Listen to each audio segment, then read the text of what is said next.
Welcome back. Well, today I thought we would check in, see how our moods are doing.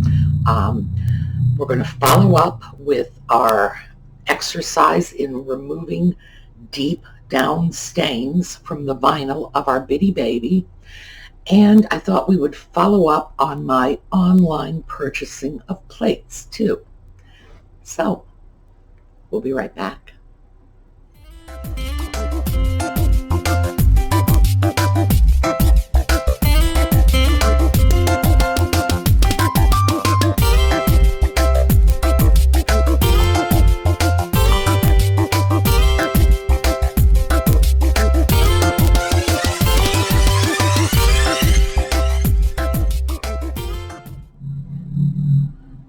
All right, how about we take a look at our Bitty Baby? Now, if you will recall, our baby had a stain on the leg here, and I guess a little child had put a Band-Aid on it. It was kind of messy. The Band-Aid, after a while, Band-Aids, the adhesive just becomes a sticky mess. And I scrubbed that off with Goo Gone. It came off fairly easily. And our little red mark that I guess someone had decided was a boo-boo is gone. That was taken off by the Removes It, along with the ink spot that had been right up in here. But let me move this in carefully so that you can see. There we go. Okay. Right up in here, we have what looks like a little kiss on the baby's face. Looks like somebody with lipstick just came along, kissed the baby. That is probably red, sort of fluorescent magic marker. I'm guessing like a pink highlighter. So I've been using the Removes It, and Removes It, REMOVEZIT, and you can get that from Twin Pines of Maine, and it's Maine as in the state, M-A-I-N-E. One of the best vinyl cleaners out there. It's a standby for professional doll restorationists. So that's what I've been using on this. And I will continue to just pop it on this little kiss mark until it eventually just leaches all of the color out. And we had spoken about the fact that I'm not doing anything about the paint on the doll's head. If the doll was going to be sold and go to a collector, maybe. Probably not. A doll like this, even if it ends up in the hands of a collector, is very likely to eventually, one way or another, end up in the hands of a child. So would I repaint? Probably not. It's one thing to removing stains and taking stuff out of the doll, quite another to adding stuff. I don't know if any of the paint I have that I use to do doll restoration work, I don't know if that stuff is suitable to go into a child's mouth. I do know a doll like this is probably going to go into a child's mouth. Children slobber all over their dolls and toys. So would I take the risk? No, I wouldn't. Because as I say, even if I thought I was selling the doll to an adult collector, you just don't know. I'm sure a lot of things that have been sold to doll collectors have ended up in other hands one way or another, and I wouldn't want to take the responsibility of knowing that I had put possibly toxic paint into the mouth of a small child. So that's where this little bugger is going to stay. We're going to work that stain off. I washed out the onesie, but I did it by hand. And I'm probably going to scrub the doll's hands again. The problem with these little dolly fingers is when you drag the doll around, the hands rub up against things and they do tend to get a little grubby. So the same with the toes. So once I get the doll back in its onesie, that will probably be somewhat lessened. But I think in a couple of days, the doll is going to be in fit condition to go off with Jocelyn. She'll bring it home to Juliet, and it's just a question of getting rid of that last little bit of stain. So we should be good to go. Oh, and by the way, removes it once you get it off the doll, and you simply clean the last bits of the waxy product off. There's nothing left behind. So the chemicals don't stay on the doll or in the doll. They tend to stay in the little waxy removes it product. So it's quite safe. I'm not worried about what happens if Juliet decides she's going to kiss that spot. The chemicals are not going to be left behind. They're not going to hurt her. So that's where this one's going. And I think she did fairly well. She's actually very clean. Just that little stain left. And this is normal, by the way. When you're using a product like Removes It, you layer it on, you take it off, you layer it on, you take it off. And I've seen situations, especially with Barbie dolls and the green ear, that's a chemical reaction between the vinyl of the doll and the copper content of the metal in those old earrings. The doll would get like big green spots. With some of them, it was worse than others. The worst I've ever seen is with number 5 Barbies. Sometimes that is just hideous. The whole side of their face will be green. It can take weeks or even months to get stains like that out. This should be pretty easy. All right, so set that aside. I wanted to show you this. Let me just make sure it's not getting too much glare. I got 4 plates like this on eBay, and I bought them last week, so this is not part of the Etsy shopping that I did. I told you we're going to save that unboxing for later. This is just separate shopping. 4 plates. It was $18. In fact, I think it was something like $18.02 when the smoke cleared. 4 plates, $18. That meant each plate was approximately $4.50. Pretty much the high end of what I'm willing to pay for a plate like this. So, why did I do it? Well, it's blue and peach, and as long as it has the basic colors of blue and peach, I can match it up with lots of lusterware. Lots and lots and lots of lusterware. For a plate like this, I can especially match it up with a lot of cute little pieces from children's tea sets I have that make great Tidbit tray toppers. And the other thing is, notice these sort of terracotta colored flowers and the beautiful terracotta and yellow butterfly. The butterfly was the big thing that sold me on this, because everybody just loves butterflies, and I think these are going to be great for Tidbit trays. I think they will make the tray. So I was absolutely willing to go $4.50. Yeah, I can do better at thrift stores, but gee whiz, the thrift stores are all closed. So we make do with what we've got. But got lucky. The seller of those plates included this plate. Here, there we go. And this plate, as you can see, is the same plate, only this one is all faded. So instead of being blue-gray, this is sort of a whitish pearl gray with the same strong terracottas. For some reason, they didn't fade. But it's different enough so that it's going to give another Tidbit tray a very different look. The seller popped that plate in and said, thought you might like to have it. If you can't use it, just toss it. But oh my, no, I most certainly can use it. So with 5 plates for $18, it dropped my per plate cost down to about $3.60 per plate.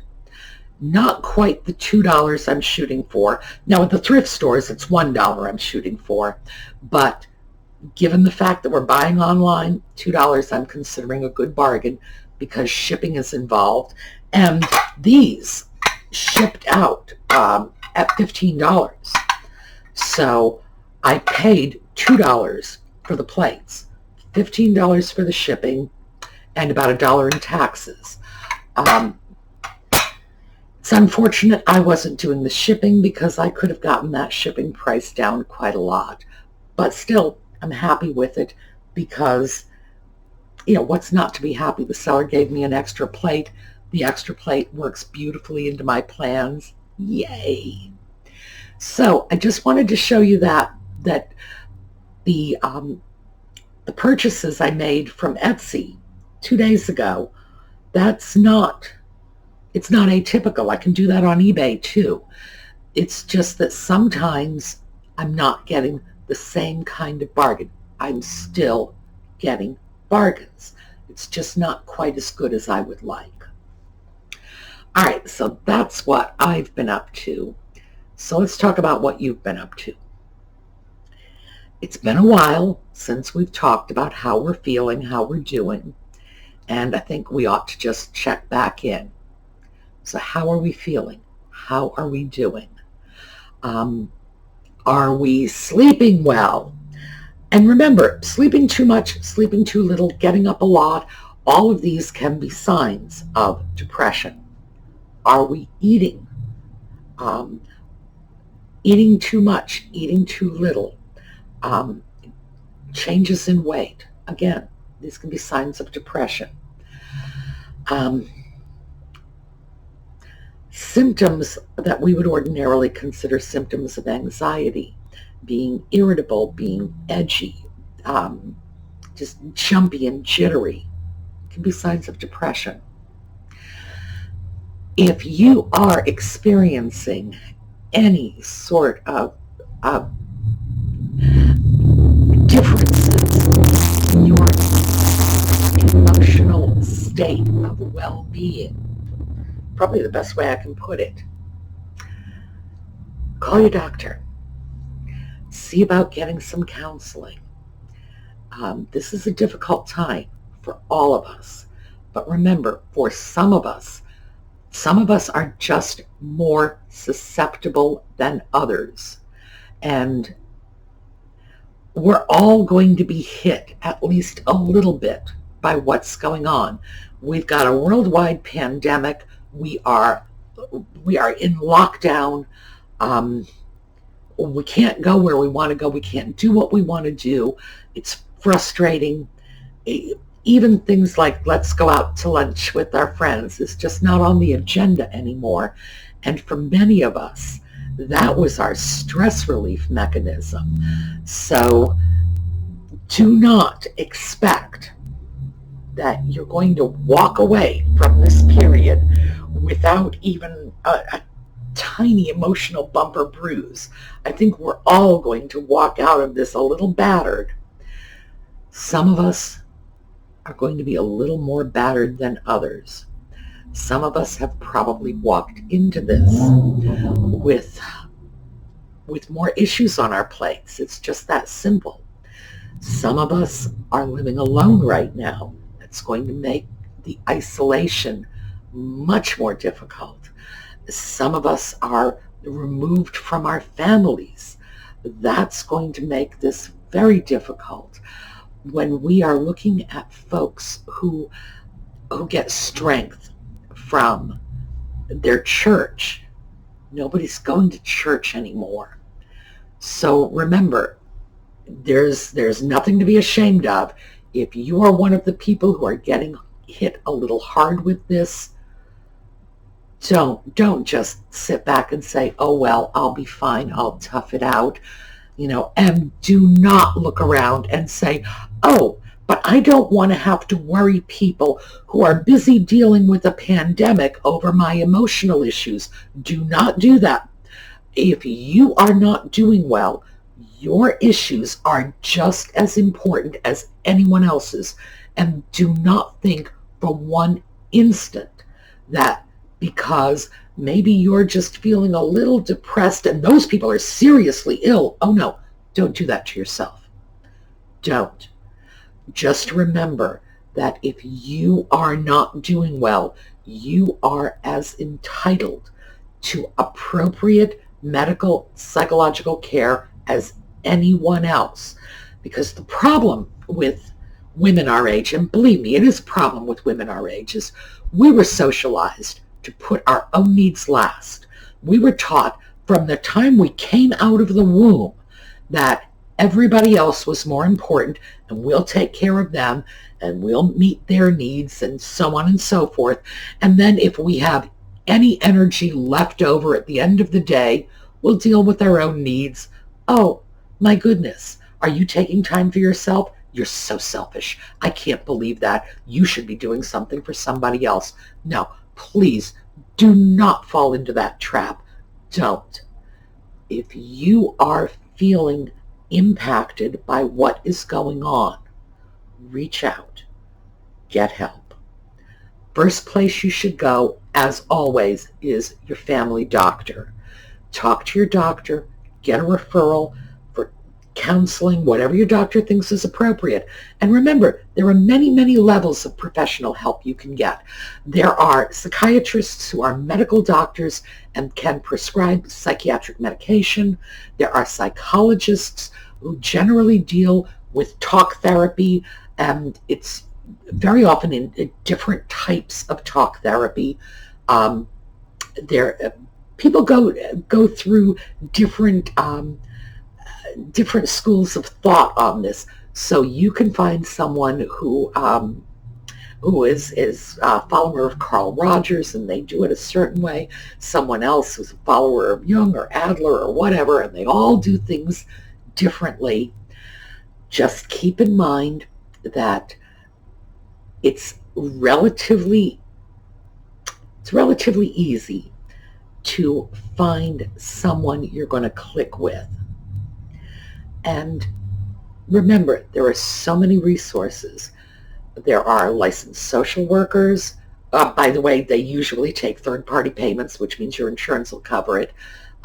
Psychiatrists usually, again, will take third-party payments, so your insurance will cover it. Psychologists, a lot of the counseling centers. So if you are feeling impacted by this, get help.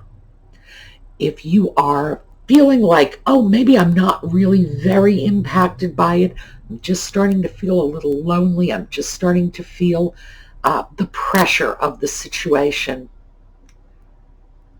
comments. Remember, this channel is your channel. Leave a comment. We've already had many of our viewers, and these viewers are regular commenters who have said, I will read through the comments. If there are people who need a lifeline, I'm here, I'm willing to reach out. If you need some help, if you need somebody to get in touch with you, be sure to deal with that in the comments. All right, very quickly, I got to turn that before I get a copyrighted music strike.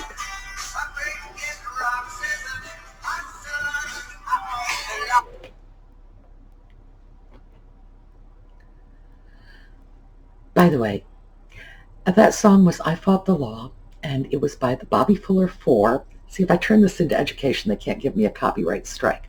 Bobby Fuller 4. Sounds a lot like Buddy Holly, right? You know why? It was written by Sonny Curtis, who used to be a cricket with Buddy Holly. So that's why it sounds like Buddy Holly, even though it came out many years after Buddy Holly's death. There you go. All right, so sorry about that. Anyway, as I was saying, this is your channel. Reach out, use the comments, get in touch with your community here. That's what we're here for. All right. let's take a look at, well, ready for a little word origins and their romantic stories? Well, after Mr. Funk's terrible comments about women, I'm going over to politics instead. Gerrymander, child of a salamander, coined around 1812 and infrequently used except in politics. I use the word all the time, thank you. At that time, the Massachusetts legislature ingeniously contrived to rearrange the shape of Essex County so as the better to control elections. When they got through with their redistribution, it was noticed that this county represented a salamander. The governor of the state at that time was Eldridge Gerry, and a smart newspaper editor used his surname and the last half of salamander to create gerrymander. Such a redistribution of boundaries today for the purposes of political advantage is still called gerrymandering. And in fact, you can use the word gerrymandering, because I don't use it about politics, it's not interesting to me.